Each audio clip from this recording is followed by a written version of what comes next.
अगर आप सबसे ये पूछा जाए कि ये साल, क्योंकि अब ये साल खत्म ही होने वाला है, बस एक दिन और बचा है, ये साल आपके लिए कैसा रहा? वर्ष 2021 को आप कैसे याद करना चाहेंगे? आपको याद होगा जब हम 2020 में थे, हम कोविड के लिए तैयार नहीं थे। 2020 जब गया और जब हम 2021 में आए, अब आप याद कीजिए जब आप एक दूसरे को नए साल की शुभकामनाएं दे रहे थे 2021 में, तो आप शायद ये सोच रहे थे कि किसी तरह 2020 से पीछा छूटा और उम्मीद है कि 2021 अच्छा होगा। लेकिन जो सेकंड वेव है वो 2021 में ही आई, इसलिए 2021 भी काफी उथल पुथल भरा वर्ष आप सब के लिए, हम सब के लिए रहा। इस दौरान लोगों ने बहुत सारी चीजें ऐसी देखी जिनके बारे में शायद किसी ने कल्पना भी नहीं की थी। कोविड की दूसरी लहर ने इस साल भारत ही नहीं दुनिया भर के लोगों को झकझोर कर रख दिया। लाखों लोगों की इस दौरान मृत्यु हुई। आप में से भी बहुत सारे लोगों ने अपने बहुत करीबियों को इस दौरान खो दिया होगा, या बहुत संघर्षों के बाद आपकी जान बची होगी। हमें ऐसा लगता था कि भारत के ज्यादातर लोग इस साल को तो अपनी यादों से पूरी तरह डिलीट कर देना चाहते होंगे, लेकिन आज आपको जानकर आश्चर्य होगा कि इस साल जब देश कोरोना की दूसरी लहर से संघर्ष कर रहा था, लोग मर रहे थे, उस दौरान भारत के लोग इंटरनेट पर अस्पतालों में बेड्स और ऑक्सीजन के सिलेंडर से ज्यादा क्रिकेट और इंडियन प्रीमियर लीग यानी आईपीएल के बारे में सर्च कर रहे थे। दूसरी बड़ी बात यह कि भारत में बड़ी संख्या में लोग इस साल Olympic gold medallist Neeraj Chopra के बारे में तो जानना चाहते ही थे, लेकिन नीरज चोपड़ा की जाति को वो इंटरनेट पर खोज रहे थे। वो ये जानना चाहते थे कि इनकी जाति क्या है, किस कास्ट के हैं। गूगल ने वर्ष 2021 का इंटरनेट सर्च डेटा रिलीज कर दिया है, जिससे आज आपको भारत के लोगों की पसंद और नापसंद के बारे में पता चलेगा। इस साल भारत के लोगों ने इंटरनेट पर सबसे ज्यादा इंडियन प्रीमियर लीग, कोविड के वैक्सीनेशन के लिए CoWIN app, ICC T20 world cup, football के यूरो कप और टोक्यो ओलंपिक्स के बारे में सर्च किया है। ये हैं इस साल की टॉप 5 सर्चेस जो लोगों ने की हैं। यानी लोगों ने कोविड, ऑक्सीजन और दवाइयों से भी ज्यादा अलग अलग खेलों के बारे में सर्च किया है।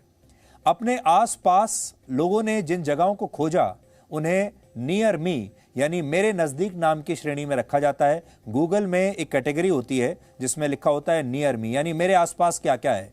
तो उसमें लोग खोजते हैं अपने आसपास कि मेरे आसपास आपको जिस भी चीज की जरूरत है, मान लीजिए दवाइयों की आपको दुकान की जरूरत है, अस्पताल की जरूरत है, कॉफी शॉप की जरूरत है, तो आप उस नियर मी का इस्तेमाल करते हैं। इस श्रेणी में लोगों ने सबसे ज्यादा अपने नजदीक वैक्सीनेशन सेंटर को सर्च किया। दूसरे नंबर पर कोविड जांच केंद्र को सर्च किया। तीसरे नंबर पर फूड डिलीवरी रेस्टोरेंट्स को सर्च किया क्योंकि घर पर खाना मंगाना था। चौथे नंबर पर ऑक्सीजन सिलेंडर और 5वें नंबर पर लोगों ने अपने नजदीक कोरोना के अस्पतालों के बारे में सर्च किया। तो यहां पर आपको बिल्कुल ठीक लगेगा कि इस साल का जो समय का जो चरित्र था वो लोगों के चरित्र से मेल खा रहा है। इसके अलावा युवाओं ने अपने आसपास के ड्राइविंग स्कूल्स को भी इंटरनेट पर सर्च किया। टिफिन सर्विस और फेफड़ों के सीटी स्कैन भी नियर मी के टॉप 10 ट्रेंड्स में शामिल रहे। यानी लोग सीटी स्कैन के लिए भी जगहें खोज रहे थे कि मेरे आसपास कौन सी ऐसी जगह है जहां मैं अपना सीटी स्कैन करा सकूं अपने फेफड़ों का। पर्सनैलिटीज की बात करें तो एथलेटिक्स में भारत को ओलंपिक खेलों में पहला गोल्ड मेडल दिलाने वाले नीरज चोपड़ा के बारे में लोगों ने इंटरनेट पर बहुत पढ़ा, बहुत सर्च किया। लेकिन दिलचस्प बात यह है कि इस दौरान लोगों ने यह भी जानने की कोशिश की कि नीरज चोपड़ा की जाति क्या है। नीरज चोपड़ा के बाद इस लिस्ट में आर्यन खान का नाम है, शहनाज गिल, राज कुंद्रा और इलॉन मस्क टॉप 5 पर्सनैलिटीज में शामिल रहे। इनमें कुछ सही कारणों की वजह से चर्चा में रहे हैं और कुछ गलत कारणों की वजह से चर्चा में रहे हैं। कुछ लोग ऐसे हैं जो विवादों की वजह से चर्चा में रहे, इसलिए लोगों ने उनके बारे में भी बहुत सर्च किया। दुनिया की बात करें तो वहां भी पहले, दूसरे और तीसरे नंबर पर क्रिकेट को ही सबसे ज्यादा सर्च किया गया। चौथे नंबर पर अमेरिकी बास्केटबॉल लीग NBA है और 5वें नंबर पर फुटबॉल के यूरो कप को सर्च किया गया, जिसके फाइनल में आपको याद होगा दंगे भी भड़क गए थे।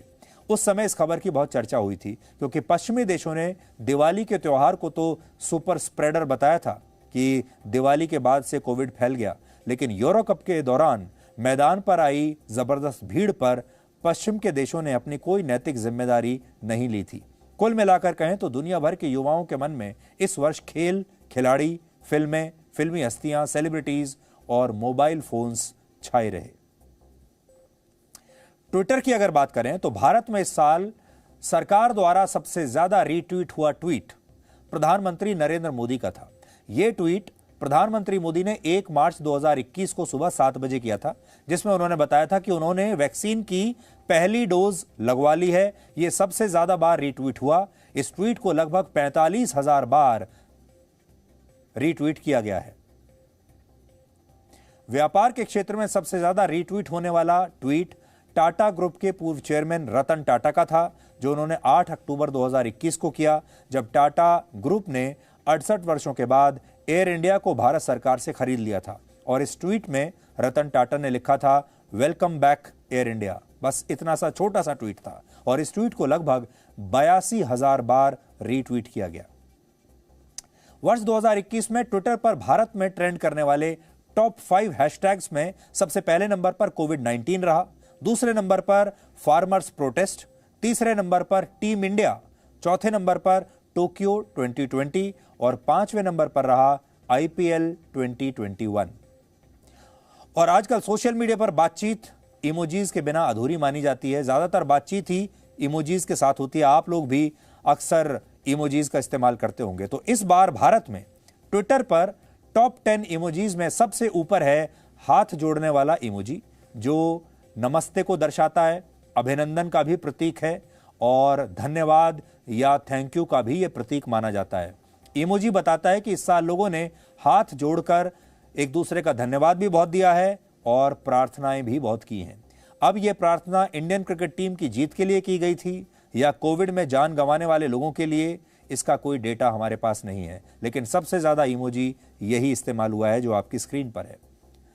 लेकिन आप इन ट्रेंड से यह जरूर समझ सकते हैं कि भारत के लोगों ने इस साल क्या क्या किया, क्या सर्च किया, वो क्या जानना चाहते थे और वो इस साल को अपनी यादों से डिलीट करना चाहेंगे या नहीं डिलीट करना चाहेंगे। लेकिन एक अच्छा सुझाव आपको हम ये देंगे कि जब वर्ष अब ये समाप्त होने वाला है, आप भी थोड़ा सा समय एकांत में बैठकर अपने लिए निकालिए और सोचिए कि इस साल आपके साथ क्या क्या हुआ, कौन कौन सी खराब चीजें हुई, कौन कौन सी अच्छी चीजें हुई, खराब चीजों से आप क्या सीख सकते हैं और कौन सी ऐसी अच्छी चीज हुई जो आपको आगे लगातार बढ़ते रहने के लिए, लगातार बिना थके चलते रहने के लिए प्रेरणा देती हैं। और फिर आप अगले साल जब शुरुआत करें तो उन्हीं चीज़ों को अपने साथ आगे ले जाएं अगले वर्ष में, जो आपको पॉजिटिविटी देती हैं, जो आपको खुशी देती हैं। जो बात आपको नाराज़ करती है, जो बात आपकी आंखों में आंसू लाती है, उसे इसी साल में छोड़कर जाइए, अगले साल मत लेकर जाइए। Presenting V News app, available on Google Play and App Store. Download it now.